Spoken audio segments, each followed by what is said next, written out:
Northern இஸ்ரேலில் இருக்கக்கூடிய pier Seva என்ற இடத்துல மிகப்பெரிய டெக்னோ பார்க் இருக்குது.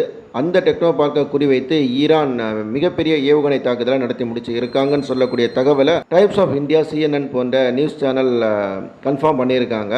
இந்த தாக்குதலுக்கு அடிப்படையான காரணம் ஈரான் சைட்லேருந்து என்ன சொல்கிறாங்கன்னா, மைக்ரோசாஃப்ட் நிறுவனமானது தொடர்ந்து இஸ்ரேலிய மிலிட்ரி சைபர் ஆப்ரேஷனுக்கு உதவி செய்துட்டு இருக்காங்கன்னு சொல்லக்கூடிய குற்றச்சாட்டையும் வச்சுருக்காங்க. இப்போது இந்த தாக்குதலின் போது ஃபத்தா சொல்ஃபகர்னு சொல்லக்கூடிய ஏவுகணைகளை ஈரானுடைய IRGC அமைப்பு பயன்படுத்தி இருக்குதுன்னு சொல்லக்கூடிய தகவலையும் அவங்க வெளியிட்டிருக்காங்க.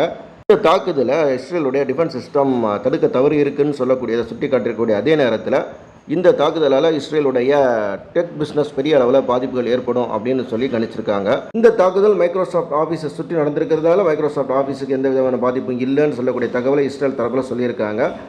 சொன்னது இஸ்ரேலில் இருக்கிறதுனால அவங்க உண்மையையும் சமாதானத்தை விரும்பக்கூடியவங்கனால அவங்க சொல்கிறத நம்ம கேட்கணும், அப்படி தானே? இதே போன்ற அப்டேட்டுகளுக்கு மறக்காமல் நம்ம சேனலில் லைக் அண்ட் ஷேர் பண்ணுங்கள். நன்றி, வணக்கம்.